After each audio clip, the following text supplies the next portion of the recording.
Maayong buntag sa tanan. Nagkapasalamat kita sa Ginoo nga karon nga buntag ato nausab ang kaygayunan nga maka simba sa atong buhi nga Dios. Ug karon nga adlaw April 12, no? Mao kini nga adlaw ang pag-celebrate sa tibuok kalibutan sa nabanhaw nga Ginoo. Og nagapasalamat kita nga aduna kitay kahigayunan nga bisan pa man nagapadayon ang enhanced community quarantine apan aduna kitay mahimo no nga pagsimba sa Ginoo sa atong panimalay. Og alang sa Faith Baptist Church family, hinaot pa nga kamo nagahimo pod no sa inyong panimbahon diha sa inyong tagsa ka panimalay sa atong mga kaigsuonan diri sa Tagum City ug tingali moabot kita sa Luzon, sa Visayas ug diri sa Mindanao ug bisan pa man sa mga higala nato diha sa gawas sa nasod no. Makita kita usab sa Facebook ug hinaot nga aduna usab kamoy kahigayunan nga makipag-uban kanato sa atong simple nga paghimo sa atong pagsimba sa atong buhi nga Dios. Sa pagsugod maghimo kita sa atong pag-ampo diha sa Ginoo.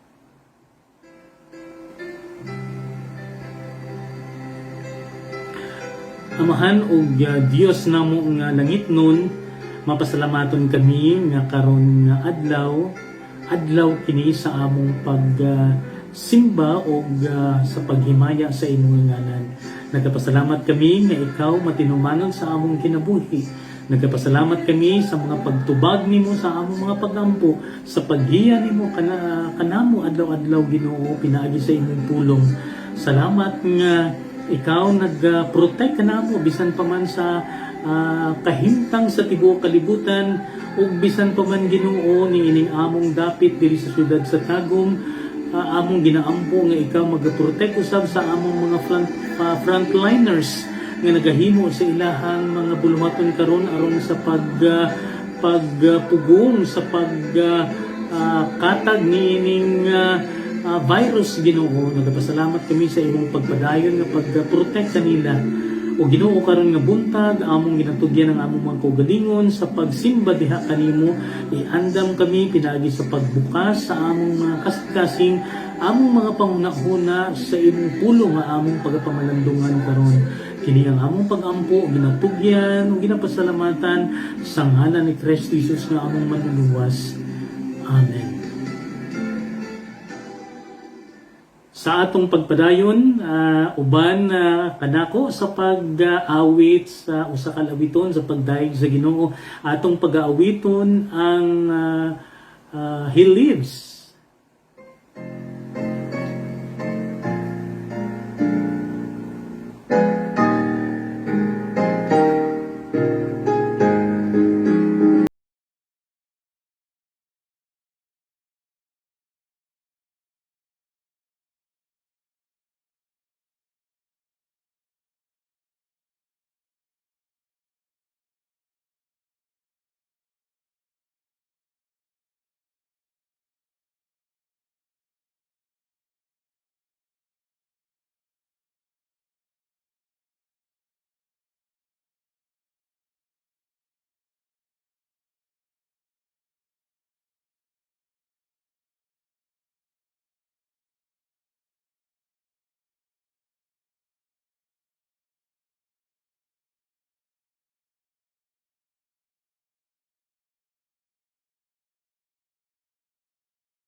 ka nato, magkadasig ka nato nga ang Dios buhi siya, no? Ug buhi siya, aniya siya nining atong kasing-kasing. Karon nga buntag, tuguti ako ninyo nga mag share sa pulong sa Ginoo nga makita sa Hebrews chapter 11 verse 1 ug chapter 12 verse 2, no? Uban kamo kanako sa pagbasa nato sa pulong sa Ginoo. Hebrews 11:1 says, "Now faith is the substance of things hoped for, the evidence of things not seen." Hebrews 12:2, "Looking unto Jesus, the author and finisher of our faith, who for the joy that was set before him, he endured the cross, despising the shame, and is set down at the right hand of the throne of God." May God bless the reading of His Word. I would like to talk about living hope in a living Savior. Buhi nga paglaom diha sa buhi nga manluluwas. Jesus died on the cross. He was buried, but He did not stay there. He has risen from the dead. We may have hope in somebody. Daghan nga mga tao ang nagapaasa, no? Ambot kung asa na sila. Sa panahon nga pangitaon nimo, dili na nimo sila makita, no? Apan na mga kaigsunan na the assurance of our hope is in the living Savior. Kay buhi siya, no? Nabanhaw siya gikan sa mga minatay, and that is our hope in this life. If you have relationship with Christ, I can guarantee you it will always work. If you have not, then receive Him today as your Savior. If you are listening now and something is happening in your life, unsa man ang nag-disturb sa imong karon, may problema ka, no? May ginapati ka, labi na karon, no? Sa ato nga kondisyon sa enhanced community quarantine, daghan kayo nga mga buluhaton nato ang na-paralyze, no? May mga kahadlok, may mga ginadumili ka nato sa atong gawas, no? Apan maayo man kini para sa atong kinabuhi, mga kaigsunan. Daghan nga mga butang ang apektado, no? Ang atong trabaho adlaw-adlaw, ang atong paggawas, bisan pa man sa pagpangita kung gusto, unsay gusto nato nga pangitaon, no? Nga kinahanglan nato, apan wala kini madayon, and we became frustrated, no? Disappointed. May mga gusto kita nga mahitabo, no? Labi na sa mga estudyante, no? Mag-graduate unta karon, apan wala nahitabo ang usa sa mga gina-expect nila, no? Nga gusto nila mahitabo karon tuiga, no? Pero may mga pamaagi man. Ang akong misis, ang iyahang mga estudyante, gipang post niya dito tanan sa Facebook, nakatuga pa ang uban, may mga honors pa, no? Now tingali nagplano ka nga mga sawa, no? Minyo karong tuiga. Pero naka-schedule na, pero wala mahitabo, no?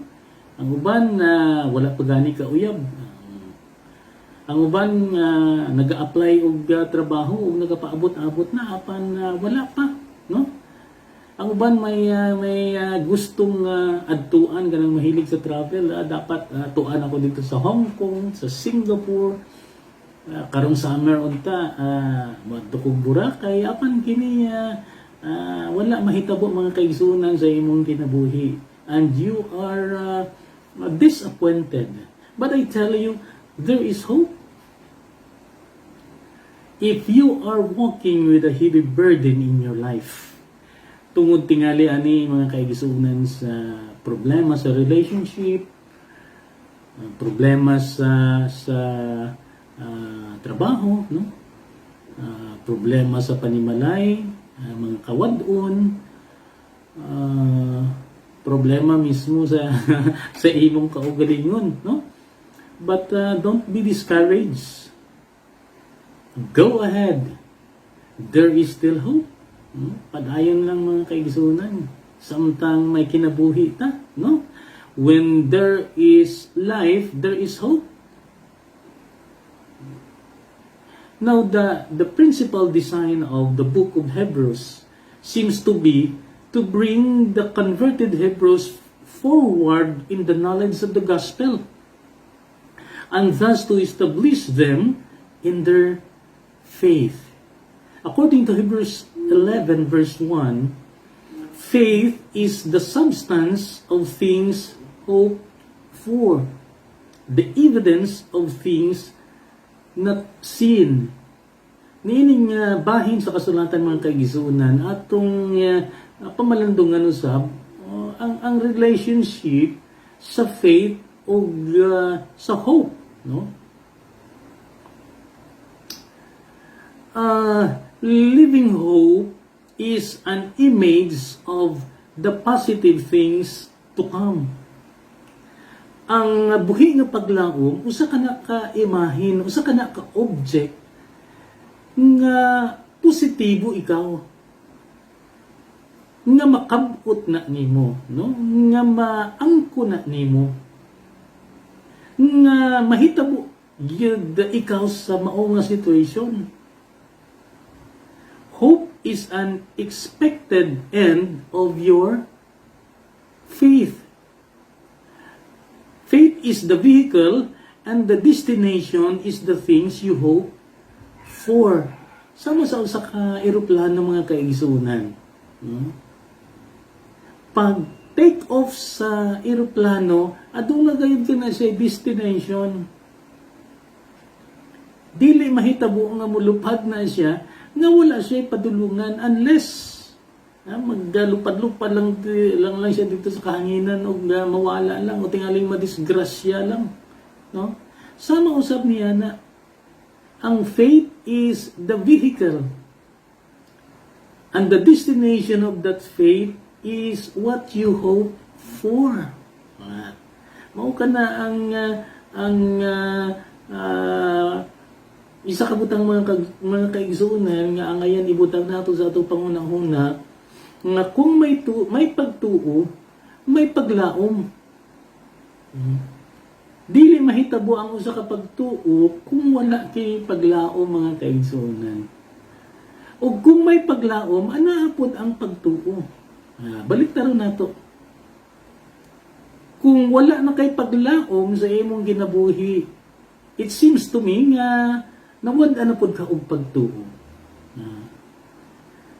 Kung wala kay pagtuo sa imong kinabuhi mga kaigsunan, normally wala na pod kay lauman, noon sa pang imong lauman nga wala man kay pagtuo. Without something to hope for, your faith would be nothing. Mo nang akong gi-illustrate ganiha, no? Sama usab ka na, no? Nga may gusto ikaw nga adtuan karon nga tuig. Gusto lang nimo, no? Pero wala ka nagatuong muabot ka niya na nga dapit. So dili gid na mahitabo mga kaigsunan kay wala may paglaom sa imong kinabuhi. Nga ang imong pagtuo, no? Mauman kini ang mag-motivate kanimo, mag-push kanimo mga kaigsuonan nga makaabot gid ka niya na ang dapit.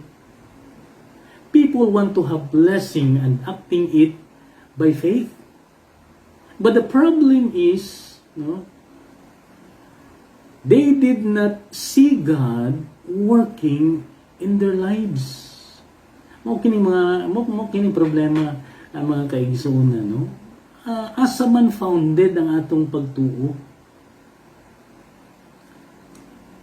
Ingon sa pulong sa Ginoo, faith comes by hearing, and hearing by the word of God. Ang tinuod nga pagtuo mga kaigsuonan, gumikan kini kaya nakabati ka sa pulong sa Ginoo. So faith comes by hearing the word of God. So without the word of God, faith will be nothing. That is not the kind of faith nga sumala sa kabubuton sa Ginoo. Because without something to hope for, your faith will be nothing. Kung imong tanawon mga kaigsuonan, ang paglaom nato diha lang pud gihapon sa Ginoo. Kung ang imong paglaom wala nagabasi mga kaigsuonan diha sa Ginoo, no, sa atong mangluluwas, ang imong paglaom mga kaigsuonan walay kapuslanan gihapon.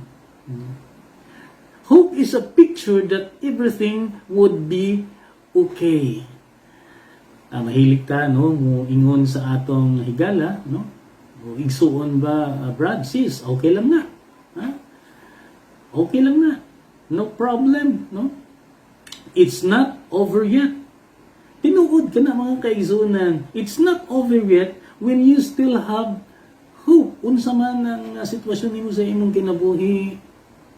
Labi na karon nga panahon, daghag mga reklamo, gutom na, no, kulang na ang ilahang budget, no.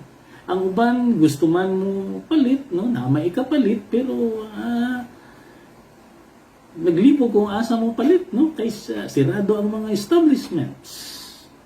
So hope is a picture that everything would be okay. When there is hope, still it will be okay, no? There's a saying that says it will be okay until the end. If still not okay, then it is still not the end. Nindot kaayo nga panultiho, no? Ang imong paglaom mga kaigsuonan, padayon ka, no, nga maglaom niya na kung insa man ang imong gilauman. Still the end, no? Hangtod nga makabot nimo kana, moabot na. Kaya sa karon kung dili pa na moabot kanimo, then it is still not the end. Nay buti pa sapot niya ni ining saying, no? Now, ang ikaduha mga kaigsuonan, living hope is an image of a possible good plan in your life. Usa ka na mga kaigsuonan, ang buhi nga paglaom, usa ka imahin sa posible nga plano sa Dios sa imong nga kinabuhi. This is about knowing the plan of God and living to it. Sumala sa pulong sa Ginoo sa Jeremiah 29:11 sa New English Translation. I like this kind of translation. For I know what I have planned for you, says the Lord. Ang Diyos mismo maingon nga I have planned for you. Oh, what an assurance. Unsa man kini ang mga plano niya sa atong nga kinabuhi. Ingon pa niya diri, I have plans to prosper you. Anindot kaayo no mo ni atong gusto, di ba? Kay mao man kini ang tinuod. God is our Father. He is a good father to His children. And whatever He promised to us, mahitabo ka na mga kaigsunan, and that is our hope. Ingon niya, I have plans to prosper you. Kining prosper or success mga kaigsunan sa atong ginabuhi, sa atong personal na kinabuhi, sa atong family, He is going to give us what we need in our family. In fact, promise na niya, and God will supply all our needs.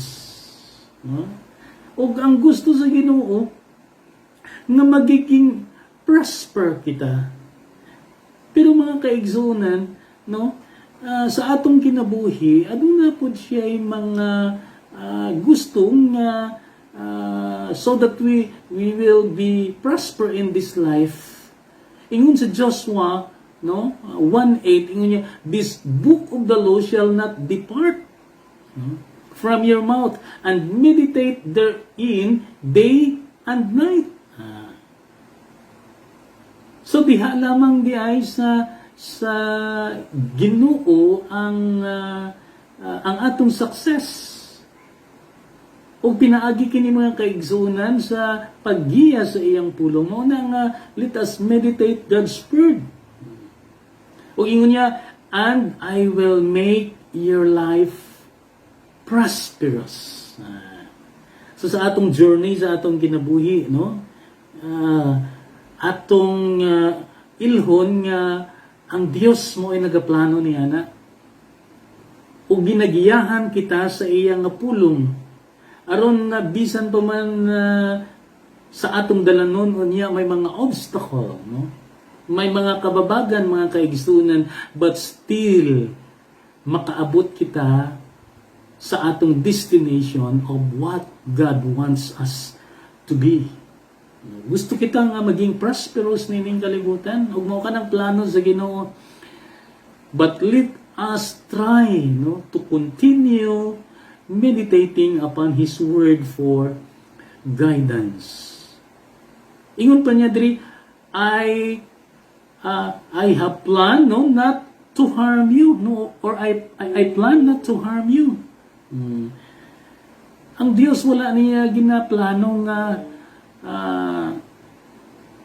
maabot ka sa kalaglagan, no? Nga adunay mga dili maayo nga mga mahitabo sa imong kinabuhi. That is why He promised to protect us. He promised to keep us safe. Sama sa advice karon sa gobyerno, stay at home so that we will be safe from this virus nga naa sa palibot. Kay ang pag-transmit sa virus pinaagi sa tawo, nung ngadto sa tawo. So gamit kita sa mask, manghinaw kita sa atong, mahugas kita sa atong kamot kanunay og maligo pod, no? Dili lang kay basig ya ingon sa gobyerno manggod manghugas og kamot, manghugas lang pirmi og kamot, no? Pero paligo pod. Ingon niya, I have plans to give you a future filled with hope. O mga kaigisunan, ang atong kaugmaon di ay puno kini sa paglaom. Mao nang dili kita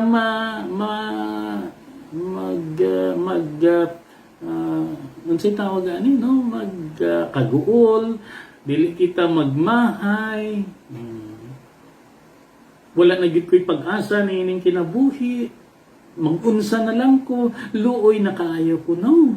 Ingon sa pulong sa Ginoo, I have plans to give you a future filled with hope. What you have now is not better than what you will have tomorrow. Ingon pa sa point nato diri, no? What you have now is not better than what you will have tomorrow. Now listen to this. Kaniadtong 1990, ikumpara nimo karon sa 2020, kumusta man ang imong kinabuhi? Mas maayo ba ang imong kinabuhi kaniadto kaysa karon? Mas daghan ba kag kwarta kaniadto kaysa ron? Kaysa karon, no? Kaniadto mauna ang imong kinabuhi 1990 and your tomorrow is now 2020 katong 1990 pa. Daghantag mga testimony nga kaniadto na pobre mi kaayo, no? Wala gani kami balay. Nagpuyo lang kami sa kilid sa karsada, no? Pero karon guwapo ka nagbalay, may sakyanan, may motor, no? Sa una ang bike katulang bang mantener lang, no? Basta kay na bike. Karon ang imong bisikleta tagpilahon na, no? Shimano high end na. Bisikleta pa lang 40,000 na. Ang imong ang mga sakyanan ganiadto, no? Karon makita nimo guwapo kayo ang mga sakyanan karon. So mas maayo ang atong kinabuhi ikumpara karon, no? Ang imong balay kaniadto kung mag-ulan gatulo. So magbalhin-balhin ka kay tulo imong balay. Pero karon guwapo na kayo ang imong balay. Ganahan ka mang-invite, diri mo adto mo diri sa amo, no? Pakanon ta mo kung magbisita mo diri tungod kay naa ka sa maayo nga situation. Ang ikaduha mga kaigsunan, no? O ang ikatulo mga kaigsunan, not only living hope is an image of the positive things to come. Living hope is an image of a possible good plan in your life. Number 3, living hope is an image based on the power of the risen Christ na asa man gibasin nimo ang imong buhi nga pagtuo. Our hope, our living hope is based on the power of the risen Christ. Mo na ang masaligon gyud ikaw nga kanang imong gilauman, nga kanang gusto nimo maangkon sa imong ginabuhi, maimuha gyud ka na. Because hope has a power in itself. But living hope is alive. It's not dead because Christ has risen from the dead. No? Ug mao kana ang gahom sa imong paglaom mga kaigsunan. In Philippians chapter 3 verse 10, that I may know Him and the power of His resurrection. Mao ni ang gusto pa gyud nga mahibaluan ni Apostle Paul sa iyang kinabuhi. Ug unsa kining gahom diha sa pagkabanhaw sa Ginoo, we can have a living hope because Jesus is alive and our hope is not dead. Ingon pa ni Apostle Pablo, for this cause, no, I have the reason, ingon niya. For I know what I have believed, and I'm persuaded that He is able to keep what I have committed. Nauna ang kumpiyansa. Adun na siya kumpiyansa because of that hope in Christ, that Christ will be able to keep that what He has committed unto us. Ingon sa Hebrews chapter 12 verse 2, looking unto Jesus. He is the author and the finisher of our faith. The word author there speaks of a pioneer, no? Jesus is the pioneer of our faith. And He is going to finish that faith in our lives. Mauna ang atong hope mga kaigsunan. So fix your eyes upon Jesus. Kung ikaw karon, grabe ang imong problema, no? Grabe ang mga pagsulay sa imong kinabuhi. Ug murag dili na ka makapadayon, kaundang mo na ka, nawala na kay pag-asa. Mga kaigsunan, there is hope. There is hope in the Lord Jesus Christ. He has risen from the dead, and that is our assurance in this life. Kung ikaw may problema usab sa imong espirituhanon nga pagkinabuhi, wala ikay assurance kung humani ining kalibutan asa kapadulong mga kaigsunan. The Lord Jesus Christ has prepared a better place for us ni ining kalibutan, no? Nag-andam siya og mansion alang kanato, that beyond this life there is a better life waiting for us, and that is our hope every day. So mga kaigsunan, kung ikaw adunay pagduha-duha sa imong kinabuhi, gumikan ka na kay wala ikay relasyon diha sa imong manluluwas. Dawata siya karon, tuuhi nga siya arang makaluwas sa imong kinabuhi, arang makaluwas sa imong kahimutang karon. Dawata siya nga imong Dios o manluluwas sa imong kinabuhi. Ang Dios magapanalangin ka natong tanan.